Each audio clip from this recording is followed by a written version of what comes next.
Boa noite a todos. É com muita alegria que estamos aqui para mais um Evangelho online do Centro Espírita Esperança e Fé. Eu sou a Tânia, né, meus amigos? Nós estamos aqui na cidade de Franca e hoje nós estamos iniciando um mês muito bonito, né? Setembro, mês da primavera, né? Esse mês que o ar, se Deus quiser, aqui para a nossa região vai mudar, vai chover, porque nós não tivemos chuvas, né?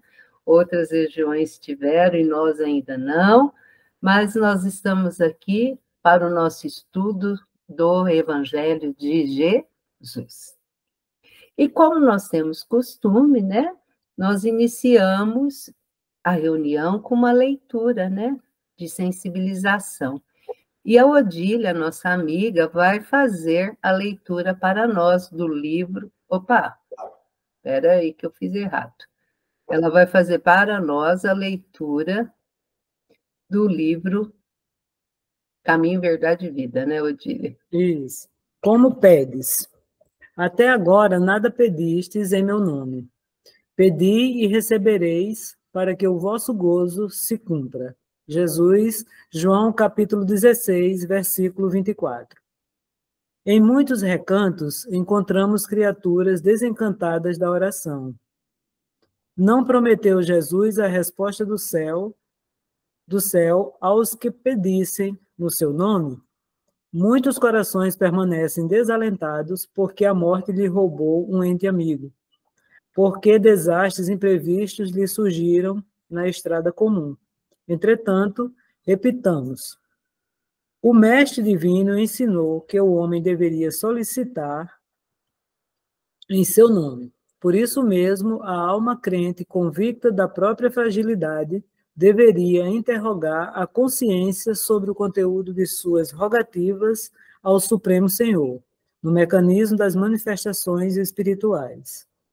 Estará suplicando em nome do Cristo ou das vaidades do mundo? Reclamar em virtude dos caprichos que obscurecem os caminhos do coração é atirar ao divino sol a poeira das inquietações terrenas.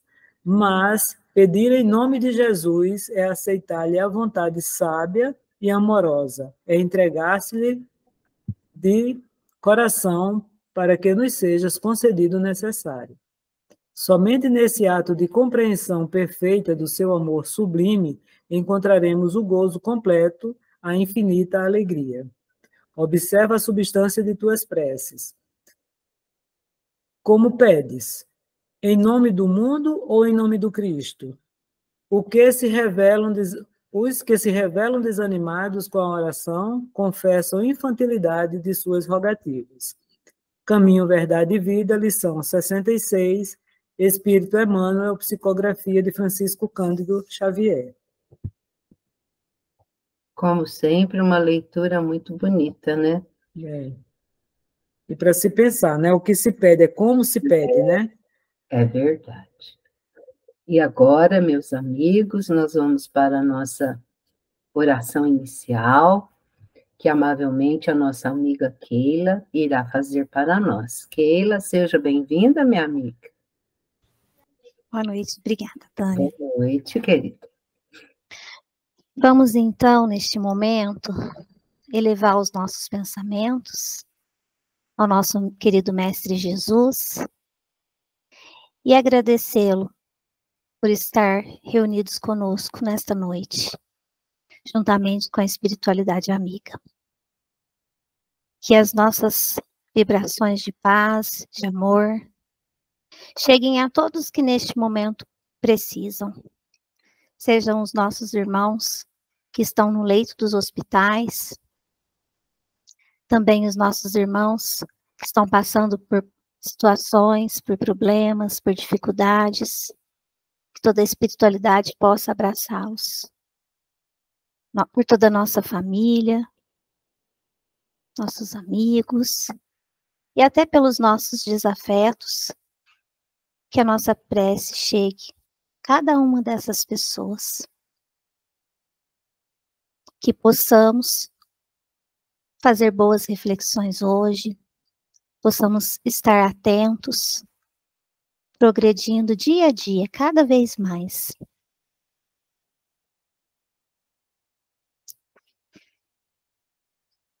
Que a espiritualidade possa nos ajudar nas decisões que a gente toma durante o nosso dia a dia e que possamos, principalmente, colocar em prática todos os ensinamentos que Cristo deixou para nós.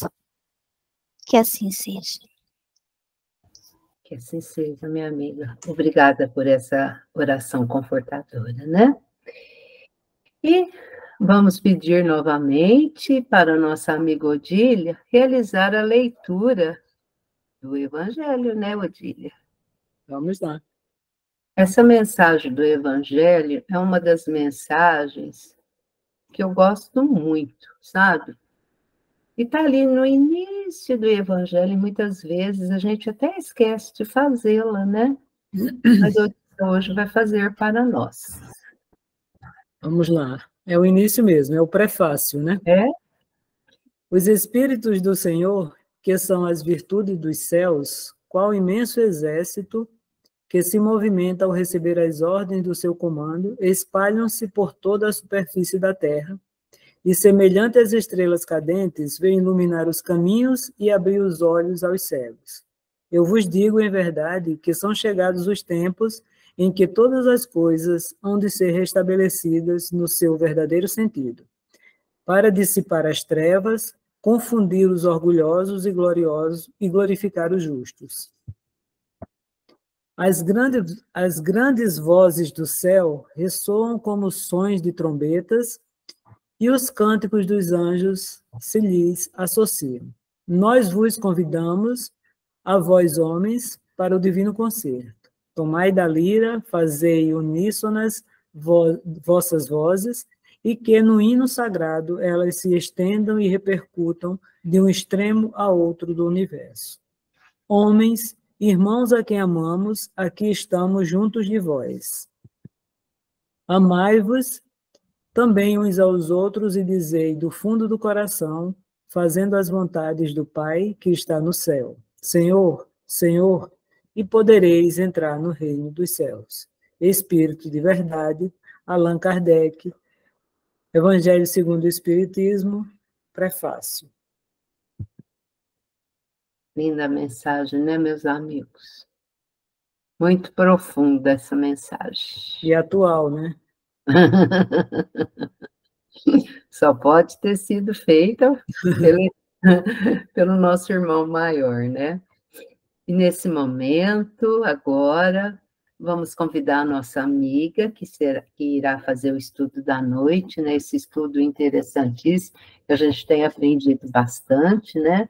Se ela não der conta de terminar, aí vai ficar para outubro, para novembro, porque outubro ela tem, ó, já estou dando um spoiler, ela tem um estudo que ninguém pode perder.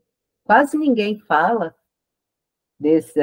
do que ela irá expor para nós, né, Valdete? Então já fica aqui. É um estudo muito bonito. É uma pessoa que eu gosto também muito, né? Querida amiga, seja bem-vinda. Boa noite a todos. Boa noite, querida. Mais uma vez, com muita alegria, estamos aqui para fazer um estudo junto com vocês. Eu vou deixar o meu microfone fechado, qualquer coisa vocês me chamam, porque eu vou passar os slides para a Valdete, né, Valdete? Uhum. Então, hoje, pelo que está aí, nós vamos fazer uma visão geral do Novo Testamento, que até agora a gente estava analisando o Antigo Testamento, porque a Bíblia, ela fazia parte só do Velho Testamento. Veio Jesus, aí foi incluído pelos cristãos, pelos que seguem Jesus, o Novo Testamento. Os judeus não têm essa parte, porque eles esperam o Cristo até hoje. Então, eles não aceitam Jesus. E os que seguem Jesus, que são os cristãos, aí a Bíblia é completa com o Antigo Testamento, o Velho Testamento e o Novo Testamento. Então, para começar a analisar, pode passar.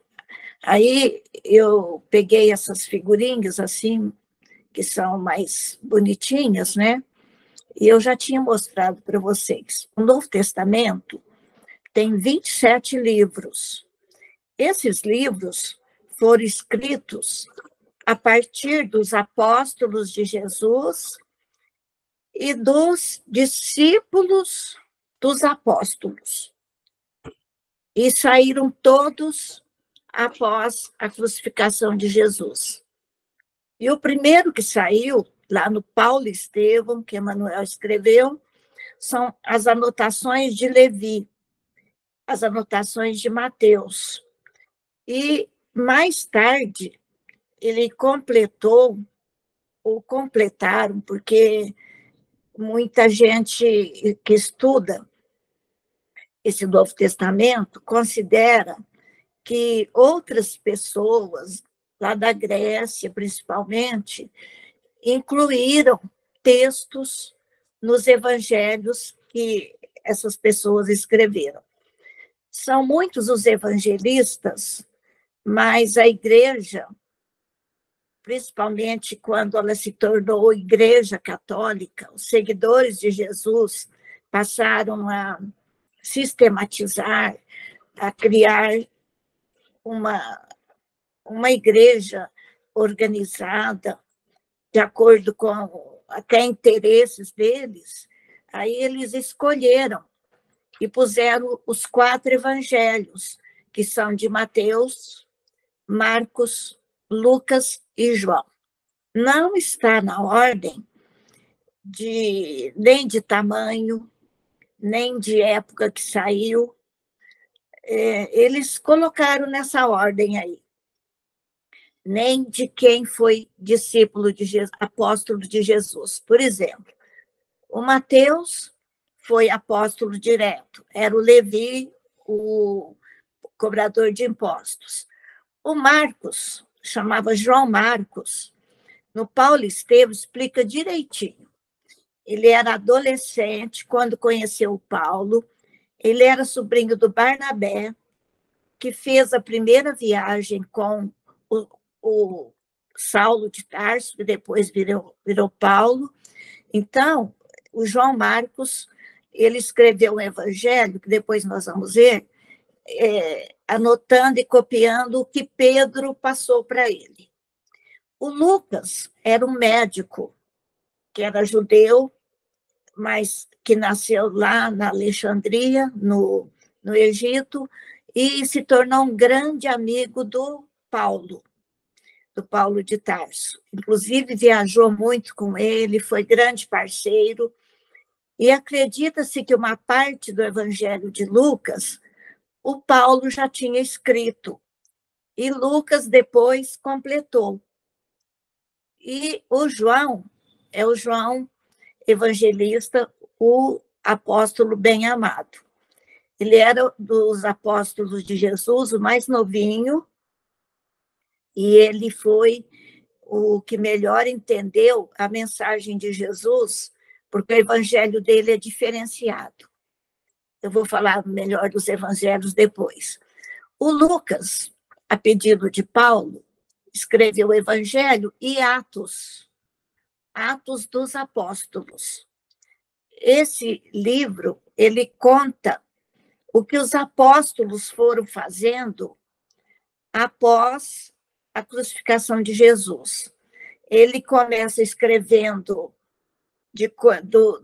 da última vez que Jesus apareceu para os apóstolos, que foi durante 40 dias depois de sua morte e da sua crucificação, do seu desenlace, foi a última aparição, e termina com a primeira prisão de Paulo lá em Roma. Então, ele narra tudo. Até um certo ponto, o Lucas fala aí nesse Atos dos Apóstolos, ele fez isso, eles fizeram isso, porque ele vai narrando o que os apóstolos foram fazendo. A partir do capítulo 16, ele começa a usar assim, nós fizemos isso, porque aí ele já estava integrado nas viagens de Paulo. Ele já estava acompanhando. Aí ele se inclui a partir, então, de um certo momento nesse livro. Aí depois vem as epístolas, 14 de Paulo, mais 7 de mais outros que escreveram. As 14 de Paulo, depois eu vou explicar. Elas estão distribuídas, também não é pela ordem que foi sendo escrita, não. Eles distribuíram seguindo duas normas, depois eu falo. E depois dessas epístolas, das 14, ele escreveu mais, mas escolheram essas 14. Vem, então, as epístolas aqui eles puseram Hebreus, mas Hebreus faz parte lá do Paulo. Aí vem uma do Tiago, menor, 2 do Pedro, então eles foram apóstolos de Jesus, 3 do João, o João escreveu o Evangelho, escreveu mais 3 epístolas, e depois tem uma do Judas Tadeu, porque o Judas Iscariote se enforcou, arrependido, quando Jesus estava na cruz, ele se enforcou. Então, esse Judas é o Judas Tadeu, irmão do Mateus, irmão do Tiago menor. Bom, agora, e depois o João escreveu o Evangelho, 3 epístolas, e quando ele foi deportado para uma ilha pelo César de Roma, ele recebeu mediunicamente o Apocalipse. Então, ele escreveu um Evangelho, 3 epístolas e o Apocalipse. E o Lucas escreveu o Evangelho e Atos dos Apóstolos. E o Paulo escreveu 14 epístolas. Então, eu estou já ressaltando os livros que tem mais livros, alguns dos autores aí que estão no Novo Testamento. Pode passar. Aqui é uma distribuição de novo, tem aqui os 4 evangelistas, 4 evangelhos, Atos dos Apóstolos. São considerados livros históricos e sobre o trabalho dos apóstolos e o trabalho de Jesus aí junto. Depois vem as epístolas de Paulo. Aqui expuseram os hebreus. Depois as outras epístolas e o Apocalipse. É uma outra forma aí de mostrar. Pode passar. Bom, eu queria só ressaltar que teve muitos concílios, porque depois que Jesus partiu, no fim do século I, as comunidades cristãs que seguiam Jesus, onde os apóstolos trabalharam, onde principalmente Paulo, viajando nas suas 4 viagens, ele foi fundando aqui, principalmente no mundo ocidental, a partir da Turquia, Grécia, Itália, até a Espanha. Eles seguiam as cartas de Paulo e esses evangelhos. E eles não tinham uma organização hierárquica. Aí depois eles começaram a ter discórdias, começaram a surgir os bispos que tinham a direção daquelas igrejas, passaram a ter mais divergências entre eles e passaram a criar uma hierarquia, bispo, arcebispo, até que chegou no século IV, anos 300 da nossa era, que a igreja, com os seus representantes, bispos, arcebispos, criaram, então, um vínculo muito grande com a política. E, principalmente, como era o mundo romano, comandado por Roma, eles criaram um vínculo muito grande com os Césares. E esses Césares passaram a comandar. Então, a igreja já foi deturpando, já foi misturando política com religião, aí os ensinamentos de Jesus já sofreram modificações. E nessas alturas, eles já tinham a crença na Santíssima Trindade, que o corpo de Jesus era um corpo fluídico, que o corpo de Jesus fazia parte de Deus diretamente. E essa Santíssima Trindade era formada pelo Espírito Santo, que a gente sabe que não é um espírito, é a comunidade de espíritos que colaboram diretamente com Jesus. E esse Espírito Santo, essa comunidade de espíritos, é que ajudavam o trabalho, e ajuda até hoje, o trabalho de Jesus. Eles são representantes de Jesus junto a todos os seus seguidores.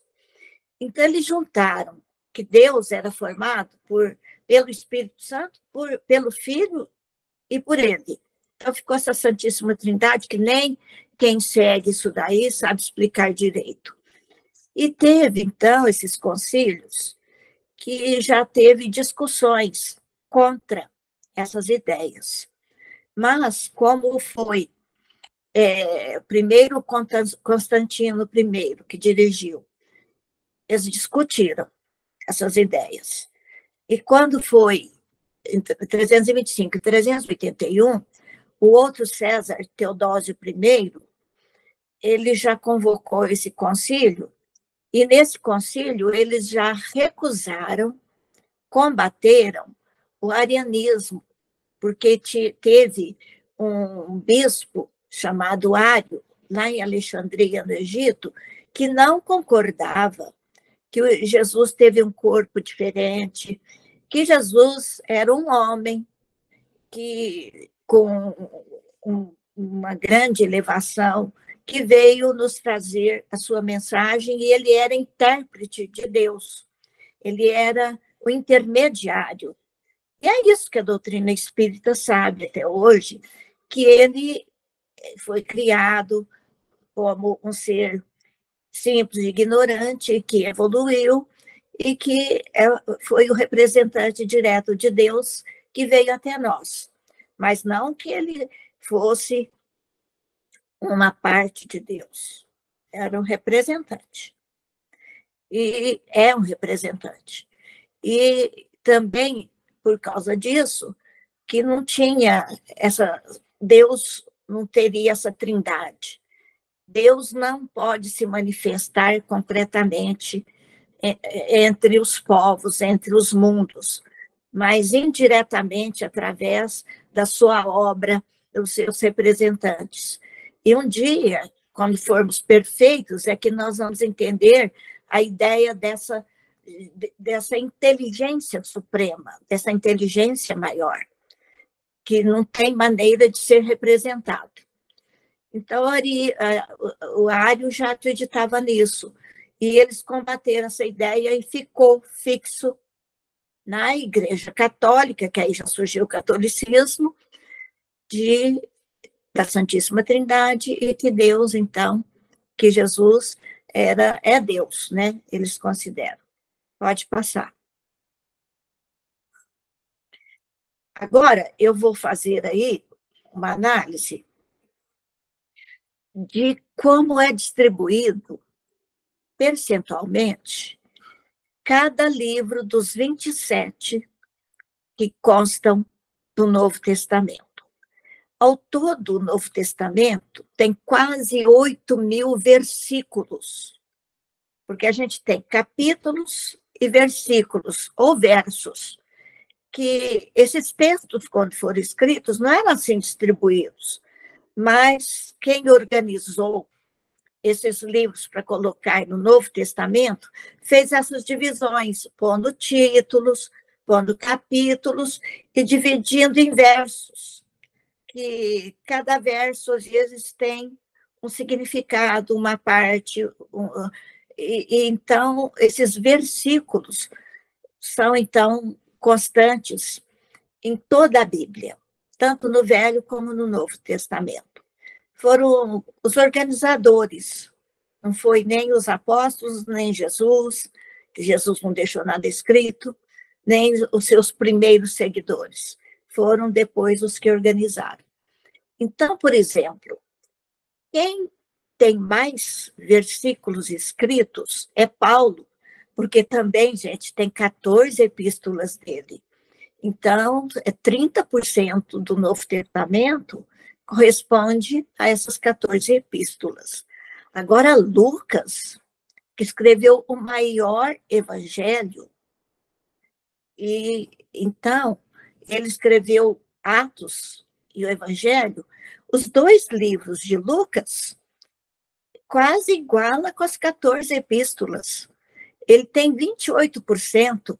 Tem um estudioso que fala 1/4 do Novo Testamento foi Lucas que escreveu. E ele era esclarecido, ele era médico, então ele teve condição de escrever, anotar e fazer, como dizem aí, um evangelho robusto, um evangelho com muitas informações e narrar os atos dos apóstolos.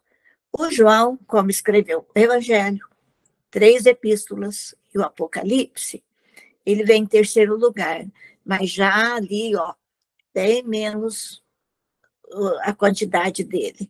O Mateus, que escreveu só o Evangelho, até que ele escreveu muito.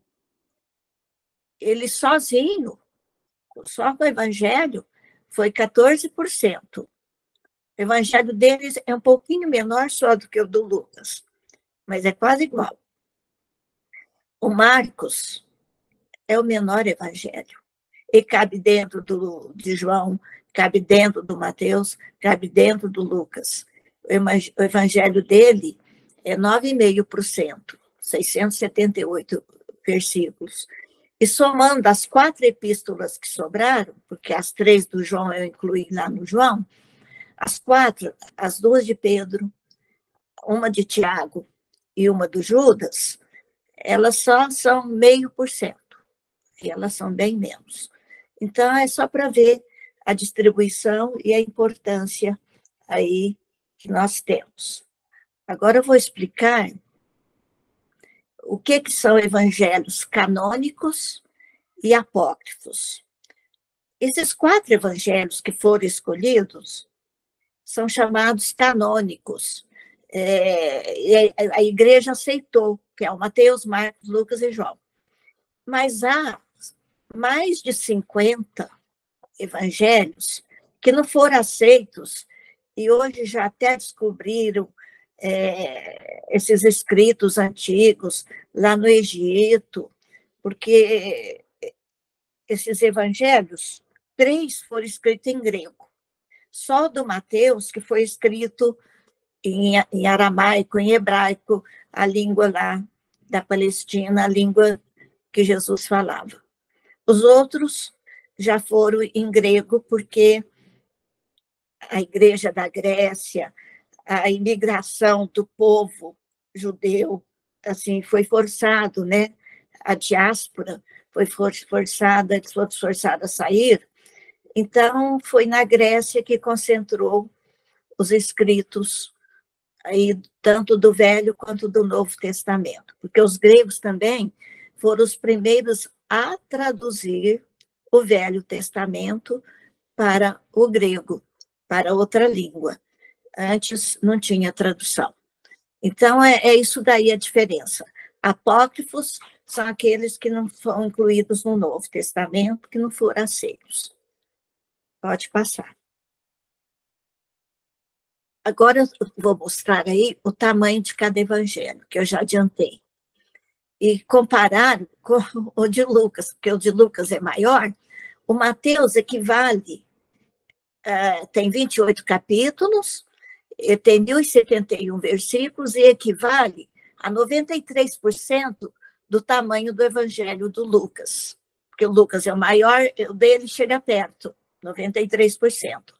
O Marcos tem só 16 capítulos, ainda considero que o 16º deve ter sido Pedro, que ajudou ele a escrever, alguma coisa assim, porque tem 2 finais nesse 16º capítulo. Dele, 678 versículos, dá quase 60% do tamanho do Evangelho de Lucas. Então, é bem menor. O Lucas, que escreveu o maior, lá com 24 capítulos. O Mateus tem mais capítulos, mas os capítulos do Lucas são menos, mas tem uns muito gigantes, mais de 60 versículos, muito grande mesmo. E ele tem 1.151 versículos. Então, dele é o 100%, porque é o maior. E o João tem 21 capítulos, também não é tão grande, 879 versículos, equivale a 76% do Evangelho de Lucas. Pode passar. Agora, esse quadro aí, vamos ver se a gente consegue fazer, vocês entenderem. Essa parte aqui, que está 76% no Evangelho de Marcos, é mostrando que Marcos, o que ele escreve, é a mesma cor ali. Do que ele escreve, bate com 41% do Lucas e com 45% do Mateus. Então, conclusão, o Marcos escreveu menos e escreveu muito do que tem em Mateus, do que tem em Lucas. E ele vai ter a mesma coisa que tem só no Mateus, 18%, e 10% bate com 10% do Mateus. Aqui, nós vamos ver nesse verde, que é apenas, que esse evangelho aqui, ó, esse aqui à direita, embaixo, à direita aqui, Mateus, né? É o evangelho de Mateus. Aí, o que tem só em Mateus, não tem nem em Lucas, não tem em Marcos. 20% do evangelho de Mateus é só dele, só tem nele. A gente só encontra nesse evangelho.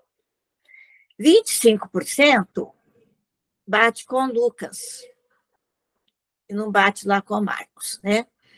Depois a gente vai ver aqui em Lucas, o Evangelho de Lucas, além de ter uma parte que bate com Marcos, uma parte que bate com o Mateus, 35% que está em Lucas não está mais em ninguém. É só em Lucas. Então, ele tem bastante coisa. Por quê? Porque tem muitas parábolas que é só ele que escreveu. E tem muitos ensinamentos. Por exemplo, o Zaqueu, em cima da árvore, é só ele que conta. Nem Mateus conta, nem Marcos conta. Então, a gente vai ver que certos fatos, certos ensinamentos de Jesus estão só em um, não está em outros. Aqui em Mateus é a mesma coisa, 20%. Isso aí é mais ou menos, então, o que eu quis mostrar.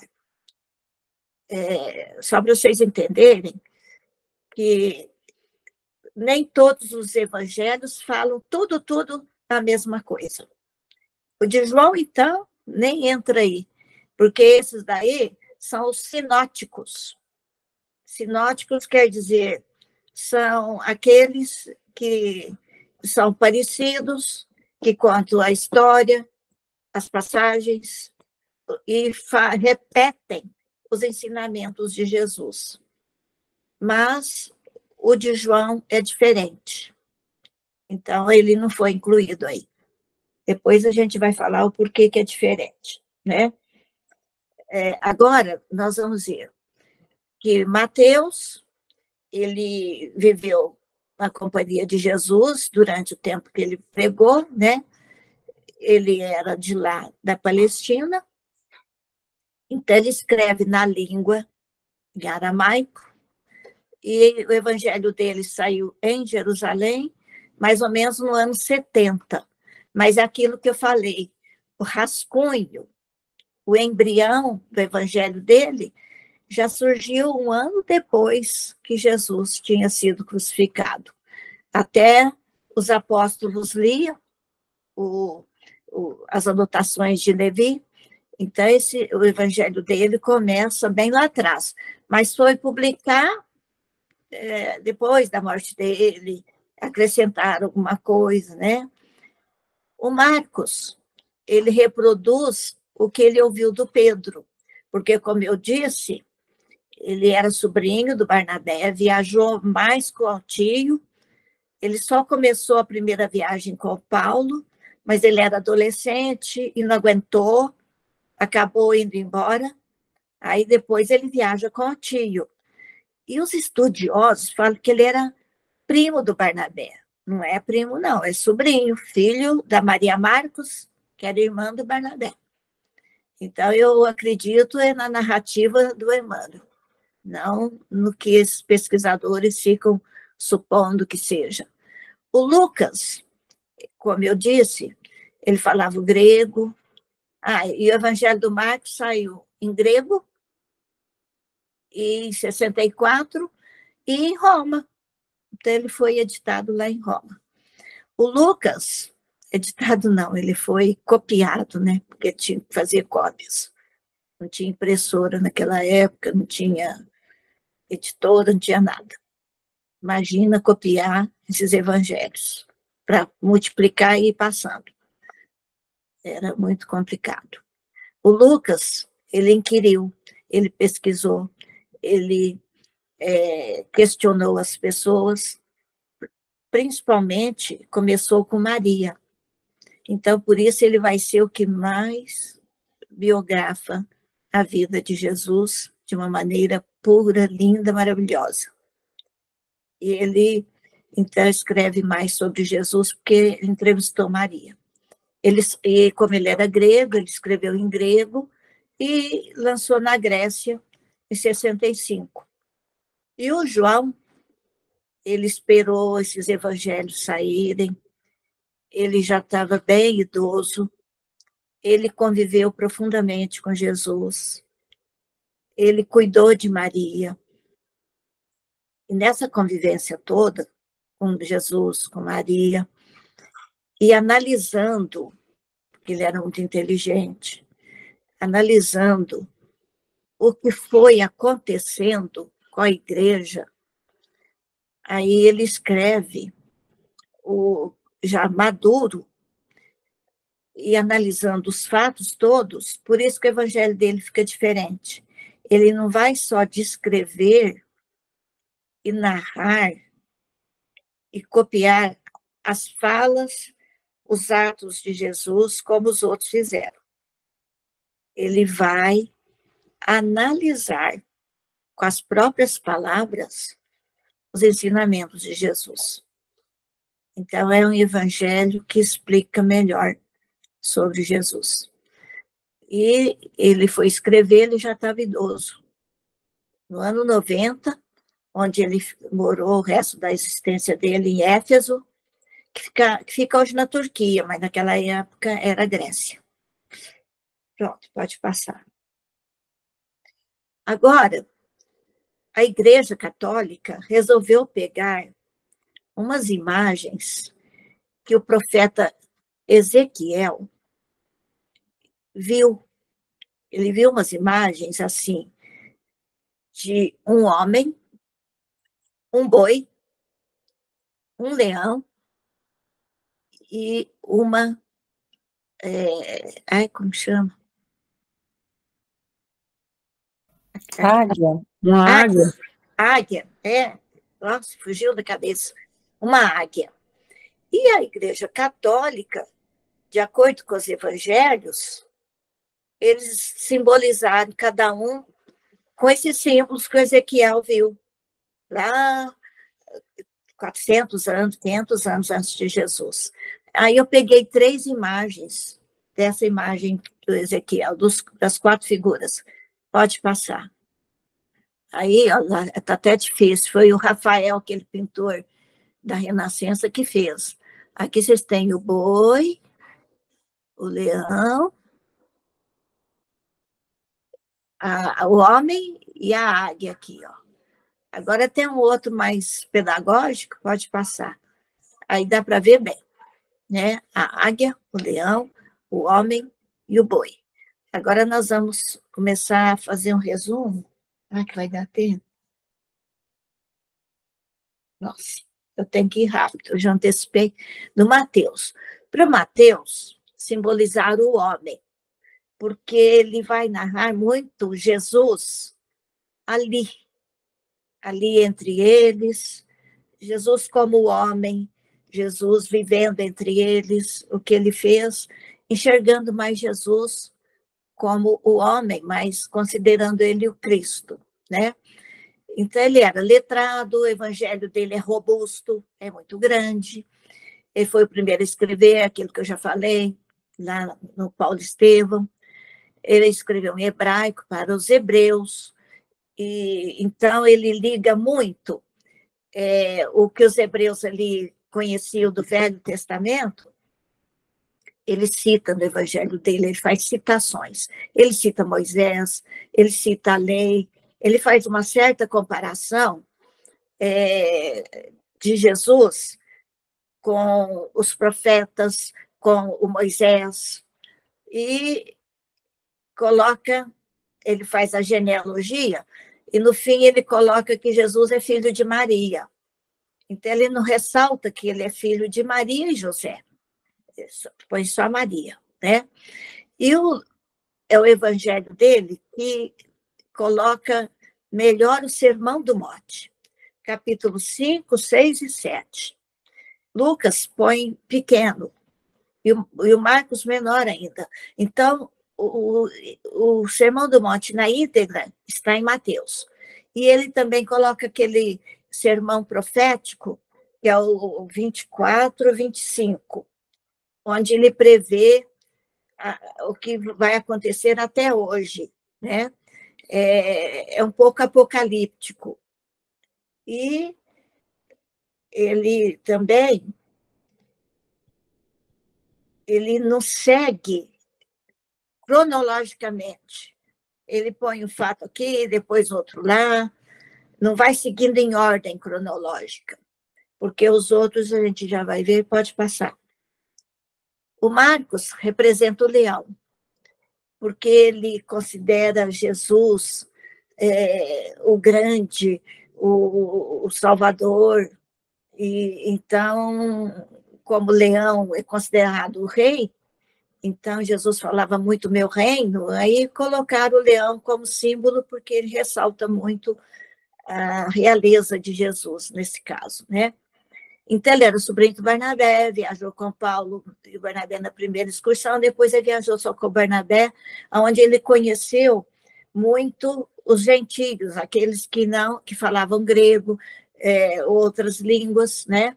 Então, o evangelho dele foi escrito em grego, lá em Roma, e por isso ele explica quando Jesus condena, quando os fariseus condenam Jesus e os apóstolos por comer sem lavar as mãos, aí ele vai explicar por que o lavar as mãos era muito importante, porque ele escreve para quem não era judeu, para os outros. Aí Jesus, muita coisa que ele fez, está ligado ao povo hebreu, aos costumes do povo hebreu.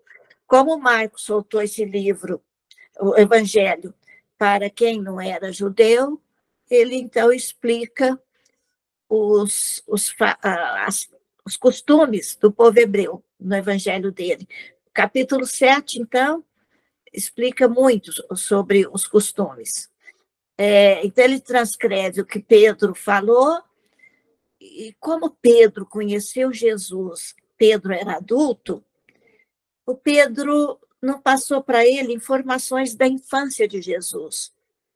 Já o Mateus fala do nascimento de Jesus, e o Lucas é o que fala mais ainda. Mas o Marcos não fala do nascimento de Jesus, porque o Pedro não ficou sabendo, então também não fala. E então ele oferece Jesus a um povo que não é judeu, né? E mostra Jesus como um homem especial, e ele gosta de falar das ações de Jesus. Ele não fala muito dos ensinamentos. como o Mateus colocou o Sermão do Monte, que Jesus ensinou. O Marcos já fica narrando as curas, os fenômenos, e não cita muito as falas de Jesus. Vamos agora para o Lucas. O Lucas, então, ele é considerado o touro, porque ele destaca muito a passagem da crucificação de Jesus, e como o touro era sacrificado lá no templo, né? Eles sacrificavam, aí pôs o símbolo touro para o Lucas. Não tem muita lógica, não, mas a igreja colocou. O símbolo do Lucas é o touro. E o evangelho dele é em grego, é linear, quer dizer, ele vai seguindo os fatos cronologicamente, com uma linguagem linda.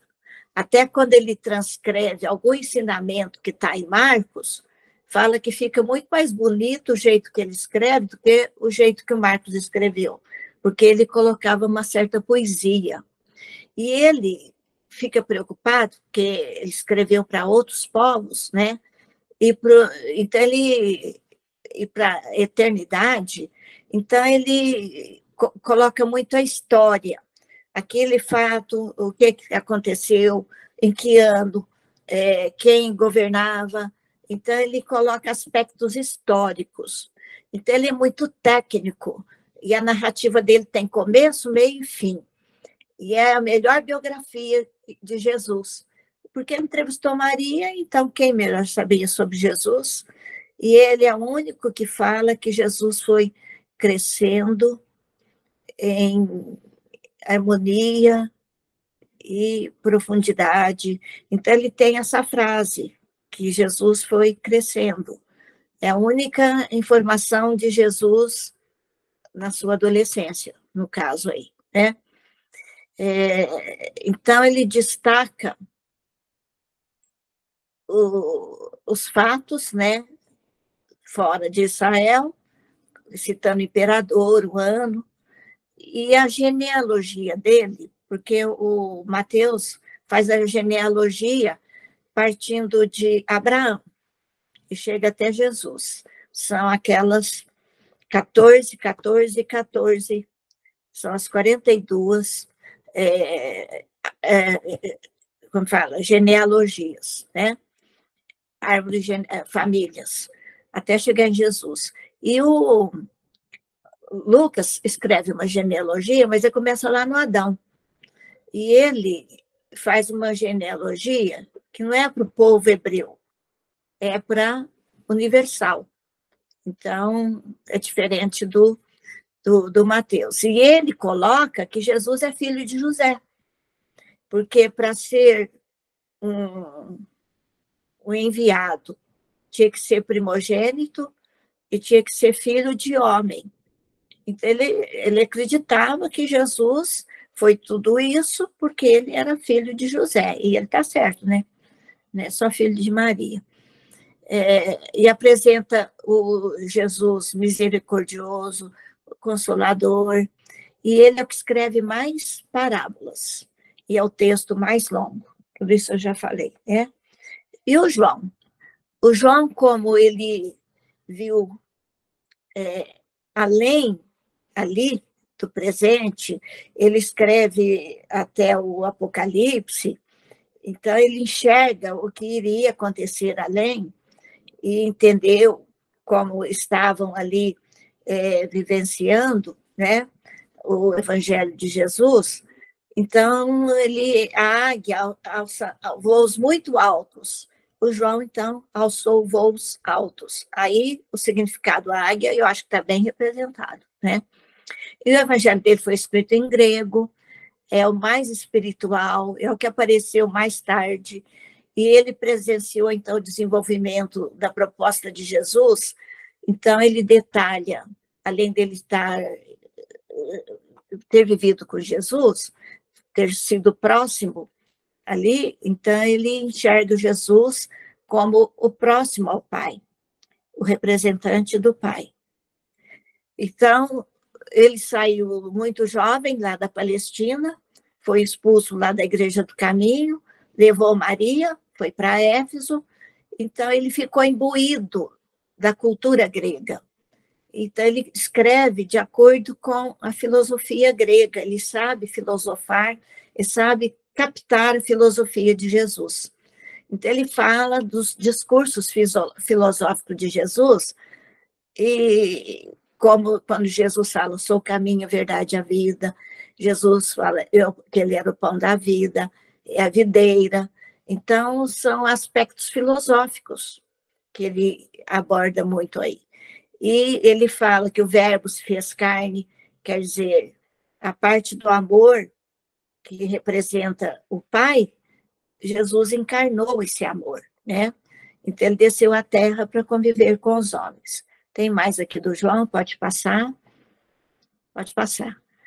E ele não apresenta parábolas, ele não escreveu parábolas, ele tem 2 ditos parabólicos, mas ele não escreveu parábolas, ao contrário dos outros. Fala de poucas curas, que é 5 ou 6 só, mas acho que é 7 curas, mas que nem estão lá nos outros evangelhos, né? É o caso do paralítico lá daquela piscina, Betasba, é o caso do filho do representante lá de Herodes, e ele vai falar, é o único que fala da mulher samaritana, onde Jesus fala que ele era o caminho, verdade e a vida para ela. A mulher que ia ser apedrejada, é só ele que conta. A conversa dele com Nicodemo, só o João que conta. As bodas de Caná que transforma água em vinho, só o João que conta. A ressurreição de Lázaro também está só em João. E a promessa do Consolador também está só em João. E o novo mandamento, porque Jesus lá em Mateus fala, um grande mandamento vos dou, amai o próximo como a si mesmo, e amai a Deus sobre todas as coisas, e ao próximo como a si mesmo, né? E ele já coloca, amai a Deus e amai ao próximo assim como eu vos amei. Isso é mais profundo do que amar ao próximo como a si mesmo. Amar ao próximo assim como eu vos amei.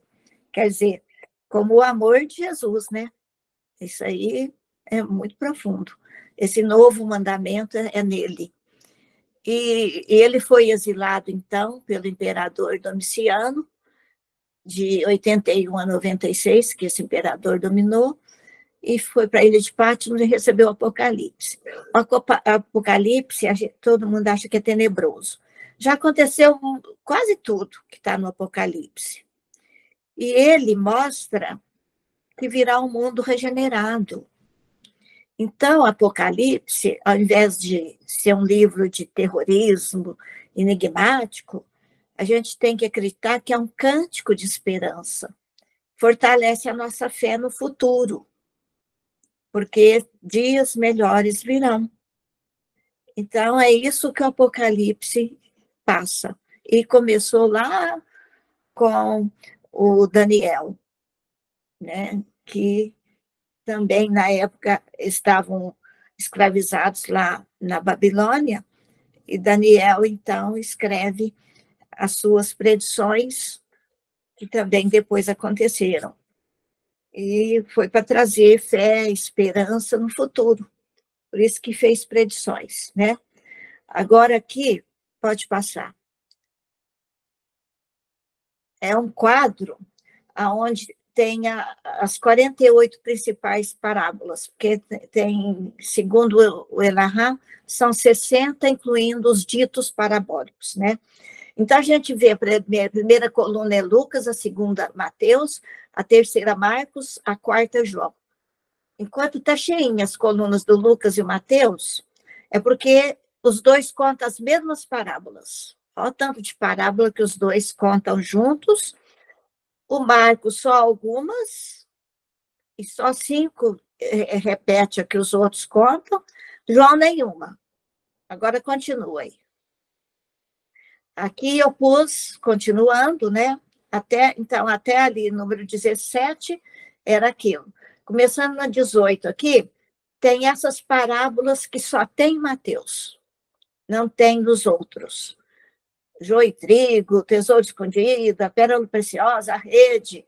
Esse trabalho aí é interessante, né? A gente saber onde encontrar só em Mateus, só em Lucas. E agora passa. Agora, olha quantas parábolas só existem em Lucas.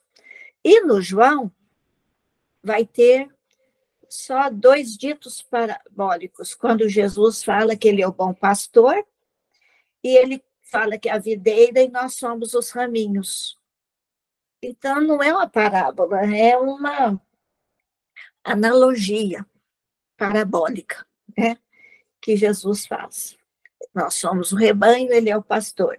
E nós somos os ramos da videira, que é ele.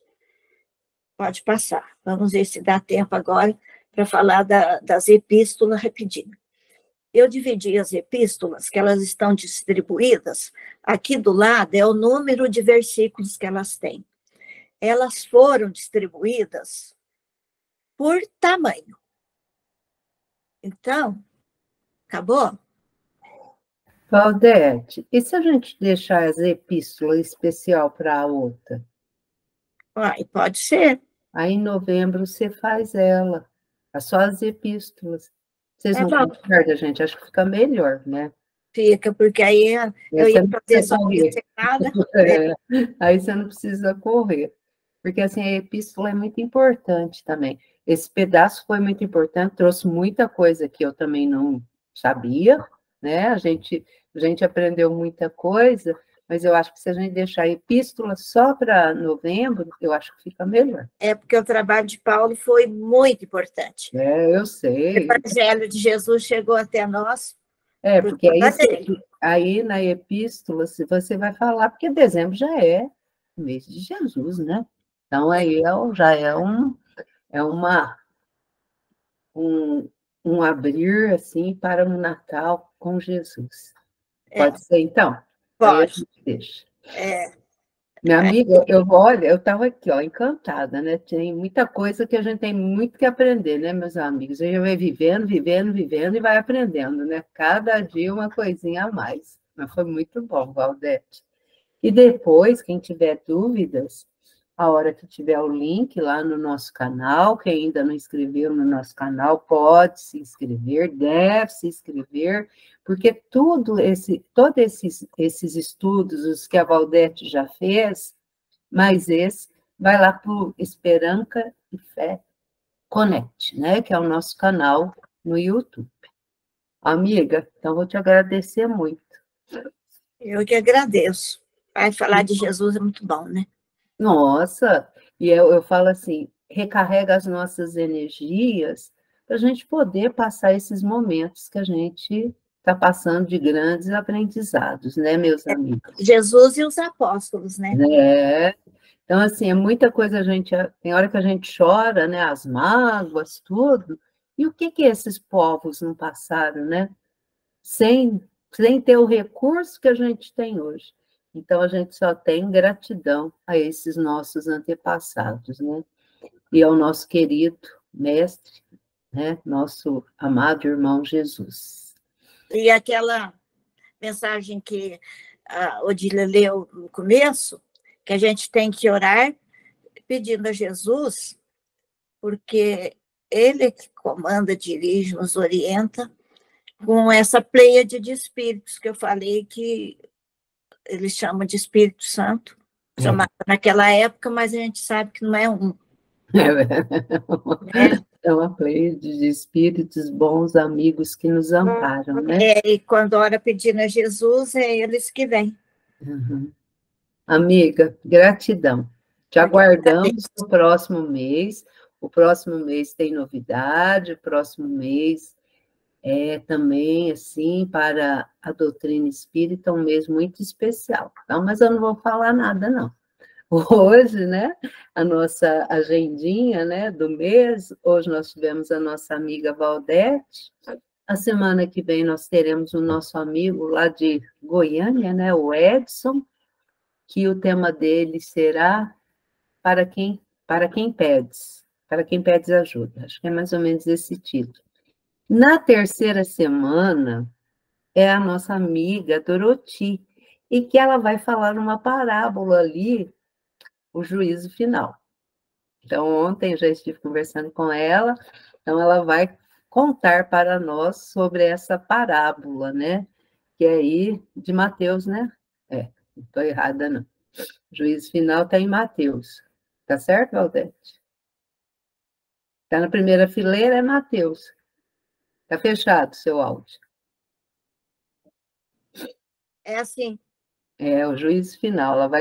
Ela vai trazer essa mensagem, né, dessa parábola para nós. E na última segunda-feira, sabe quem nós vamos ter aqui? Que está em Goiânia também? Nós estamos tendo muitos amigos de Goiânia. A nossa amiga Nara Carlone, que vai estar representando a USA Intermunicipal, né? Então, o nosso mês aí de setembro está recheado. Então, gratidão a todos que estão aqui. Meus amigos, vamos agora para a nossa sensibilização final. Vamos agradecer muito a Deus, a Jesus, a espiritualidade amiga.